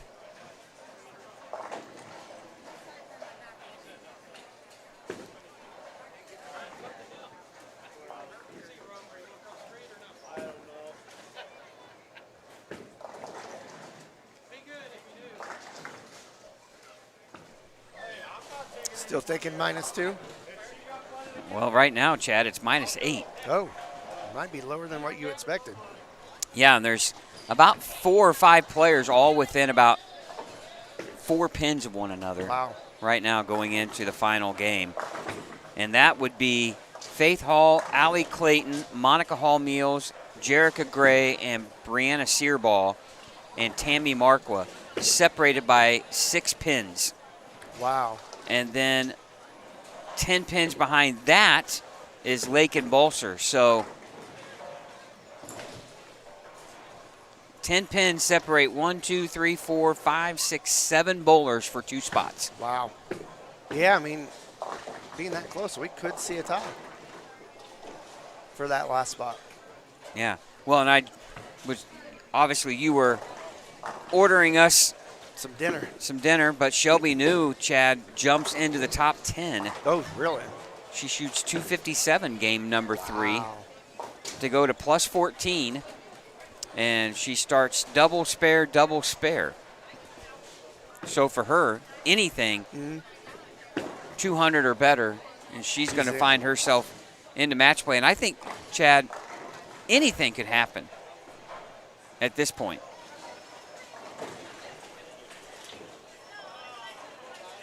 Anything can happen, I believe, once you get into match play. Well, yeah, but, I mean, like you said, the scores are so close, and anybody can beat anybody in a one-game match, though. I mean, Correct. it doesn't matter if you're the 1 seed or the 16 seed or anyone in between. I mean, we've seen the number 1 seed get knocked out of these tournaments right away many times.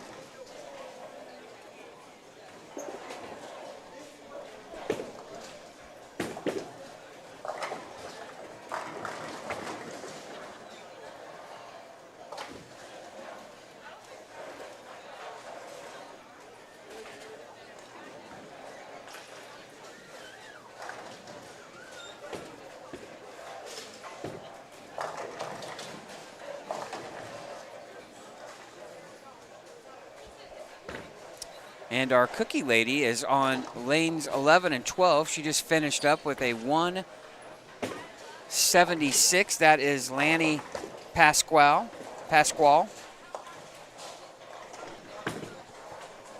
She shot 708 in her first qualifying squad.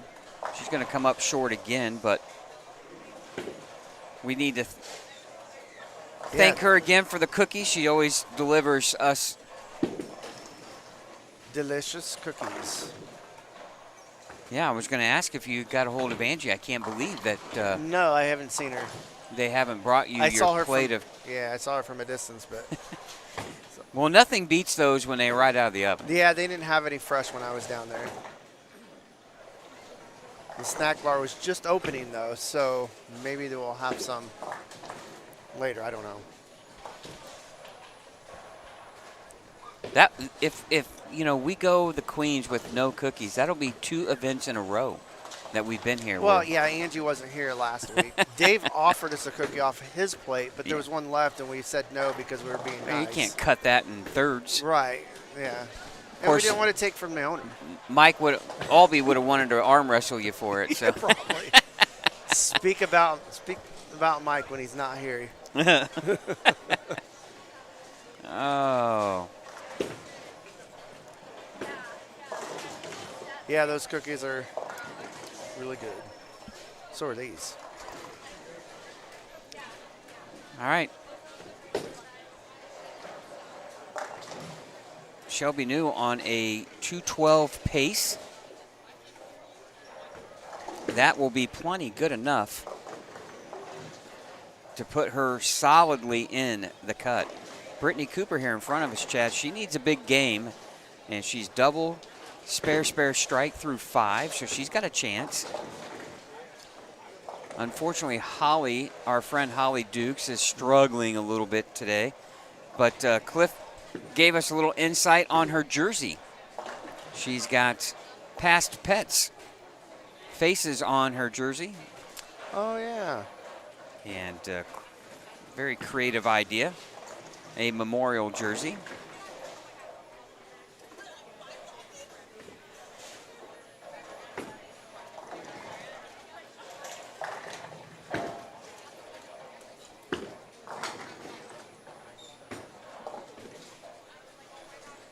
See a lot of the Black Widow 3.0 dynasties rolling down the lane.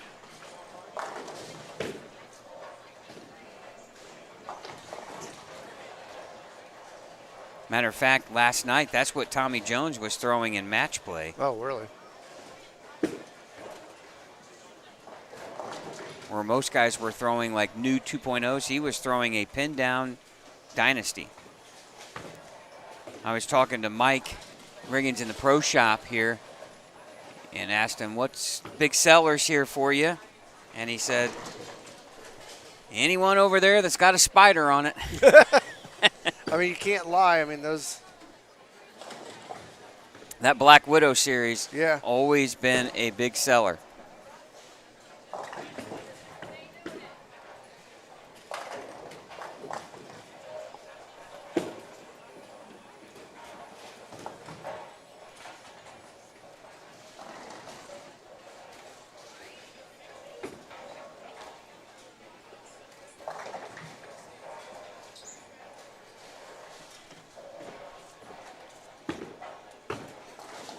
Yeah, you can't lie about the success of the Widow series.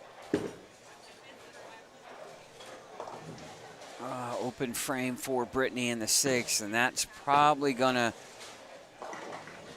unfortunately, probably end her weekend. She needed to have a big game.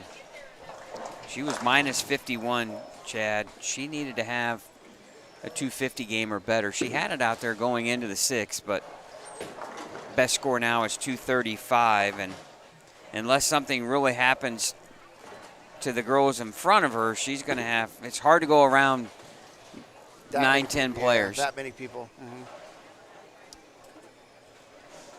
Now Shelby here, 8-pin here in the 9th, and she converts.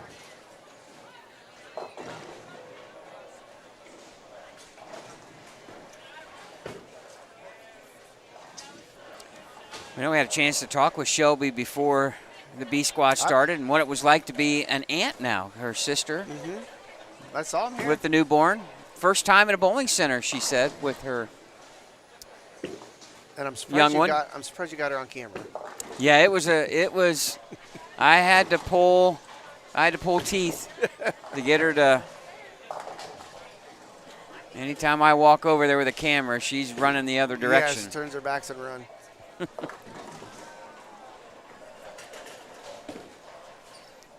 All right, once again, we're going to stick around with the stream until we can figure out what this cut score is going to be. We'll try to get a word with the #1 qualifier from this squad. And that bowler will still have a chance. 216 or better, and Samantha Ward would be your #1 seed here for the Queens. Right now she's got the best score working here in the B squad, 648 after 3. You weren't here, but Cammie Devine, Chad, is in 7th place right now, plus 25. Good for her. Kind of that hometown advantage here, right? She used to bowl, or used to work here. Yep, and I think she does part-time still. Used to be in charge of social media and marketing and stuff for Yeah, now I think she FTC, Fun Time Centers. Yeah, I think now she does some serving on the side, so she's still involved a little bit here. And last time I heard, at least. That's going to lock Shelby New into the top 16. And Chad, as soon as you see her in that top 16 score, you have Watch to out. assume that she's going to be one of the favorites.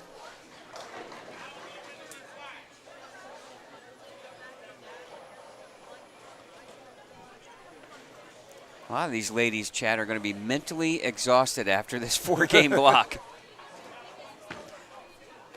Well, Bailey Maverick here helping his girlfriend bowl here this afternoon. And well, thankfully, these ladies will have about an hour or so to try to mentally reset. It's a whole different tournament now once you get the match play. yeah, and I was trying to find where Nice Bailey's pickup by Shelby. 212 final score. That's going to put her, she had a chance, Chad, if she could have struck out 8th, 9th, and 10th frames to shoot 240, she could have been the #1 seed. Wow. But plus 30 or plus 26 will be her final score. Yeah, Allison Stump struggling today. She was 114 under. So obviously Bailey didn't do his job, right? Always got to blame the other half, right? Yep. And we're just joking, but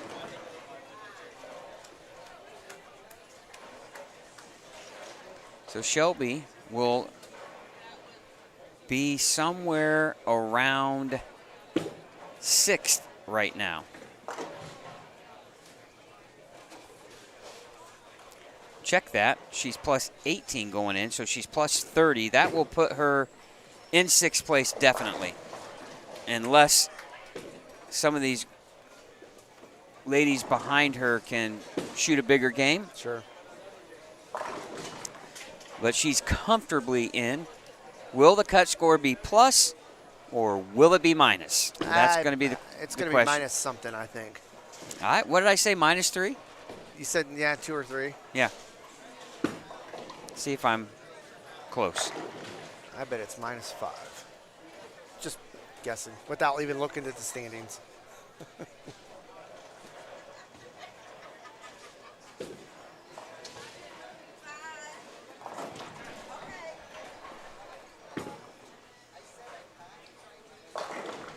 Oh, Tandis with a solid 10 here.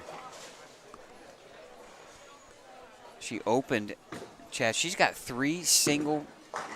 one single pin miss there in the 7th. 155, she still has 205 left. Important spare here. She's at plus 26. She just needs to mark here in the 9th and mark in the 10th. Yes, we did. Oh, thank you. Thank you. Thank you. They're Our cook- delicious. Hey, Mike's here. Hey. Our broadcast just got better, Chad. Yeah, I can take off the headset. Well, at least shut off Oh. my mic. Chad and Tandis O'Neill missed That's not good. the 10 pin. Now she's in a dogfight. Yeah. Now she's going to have to mark in the 10th to get in. She's at plus 26 right now. Yeah, you don't want to throw it all away right there. Well, and you don't have a whole lot of time. No. With only 4 in a pair, she's right back up here. Yep. But she's missed 2 single pin spares, and we talked about it, that marks are critical. And sometimes it's fun, sometimes it's fine just to get back up there and redo it. You don't have to think about it as long. Well, the last thing she wants to do right here is leave a 10 pin. No, I mean, a strike would be good. Here we go.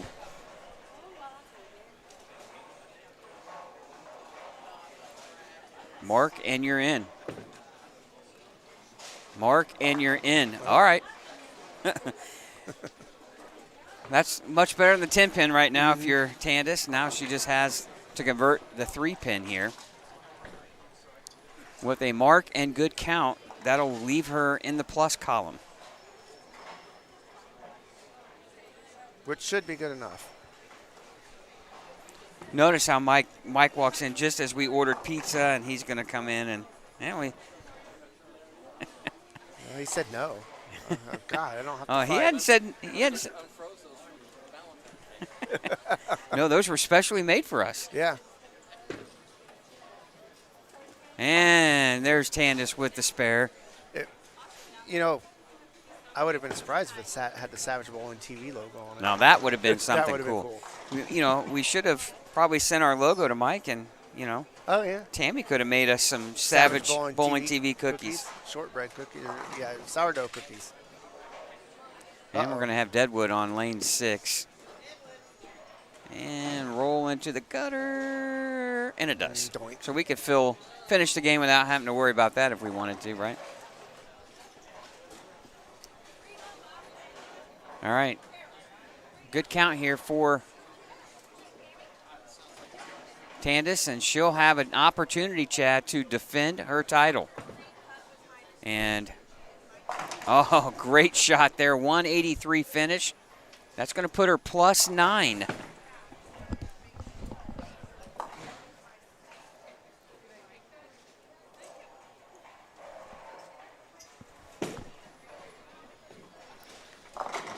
It has been a grind. Yeah, it has. Some of these ladies are ready to be done, Chad. Shortly here, we'll have our tally here. We'll have our top 16. And hopefully a word from the number one, or the top scorer from this squad. As Brittany Cooper comes in light, leaving the 3-7.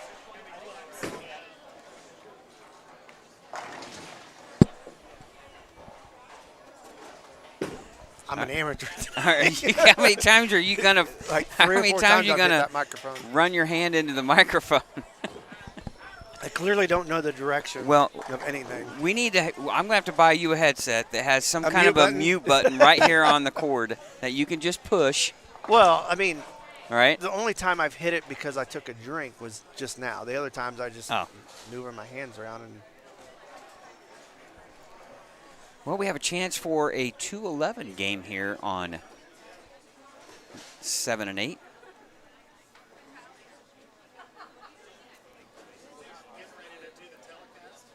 We see a 2-0 game here on 1 and 2. Mm-hmm. Other than that, 208 over here. I'm not sure who had that game. 212, obviously, from Shelby New. I see a 2. Is that a 211 over there? Yep, on lane 12. When you think about it, those are just really solid Yeah, games it right is. now. It has been a grind for the ladies. As Brittany Cooper strikes in the field for a 192.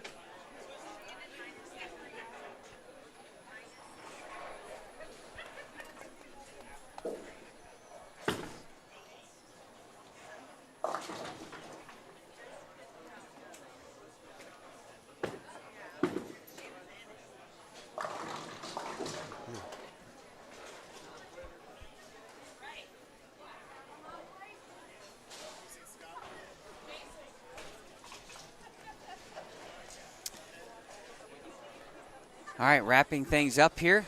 Just a few bowlers left to finish their 4th game. What a fitting end to Holly's day there on lane 7 with a stone 8. Yeah, she just come back here and showed me her thumb. She's got a pretty good blister that just popped. And I said, "You need new skin." She's like, "Too late now." Yeah, well, Doesn't matter, but it still hurts. absolutely. And when you don't get a lot of games in, Yeah. as she says, she hasn't bowled a lot. It's just you're going to have those issues. Boy, and there is nothing worse than having an opened Yeah. Wound on blister or wound on your fingers when you're trying to bowl it. People might say you're soft, but it hurts every time you let go of it. So, all right, qualifying just about done. We'll keep the stream going, and when we get our top 16 scores, we'll come back and hopefully have a word with the overall top seed from this squad, not the overall top seed of the tournament, but the squad leader here from the B squad. You're watching the Indiana Queens right here on Savage Bowling TV. Back for more right after this.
All right, welcome back here in the broadcast booth, wrapping up qualifying for the Indiana Queens, and our top qualifier from the B squad is joining me here in the broadcast booth, Lakin Balser. And Lakin, is that right, Lakin? Yep. Mm-hmm. God, I love it when I'm right on pronunciation.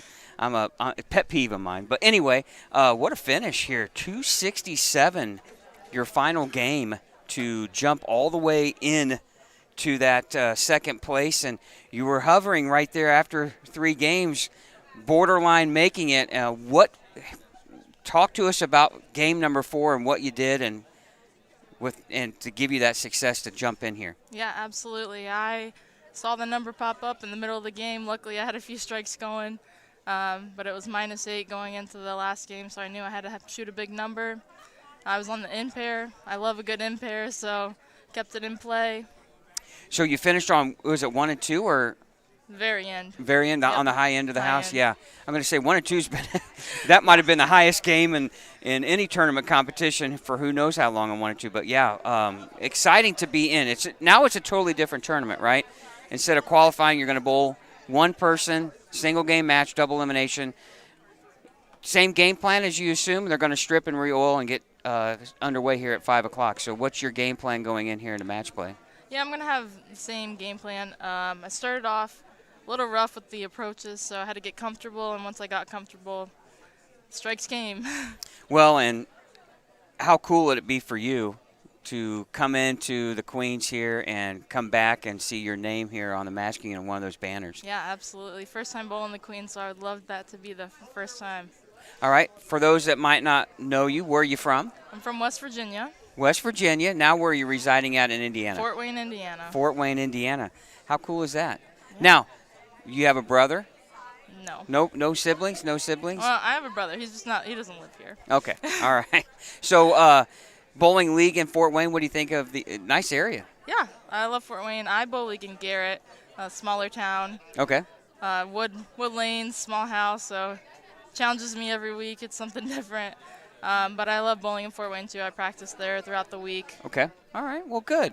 Well, best of luck. Congratulations on getting in, because I know a lot of us that bowl events, qualifying is the worst part. Now the match play is the fun part, right? Yeah, match play is the fun. All right, look out for Lakin here. Your number 2 overall qualifier here at the Indiana Queens, your top qualifier here in the B squad. So best of luck, Lakin. Thank you. All right, that's going to end our broadcast here this afternoon. We'll come back at 5 o'clock here for match play here. Mike Albee will be joining us in the booth. We appreciate you watching the Indiana Queens here on Savage Bowling TV. We'll be back for match play later on this afternoon. Thanks for watching.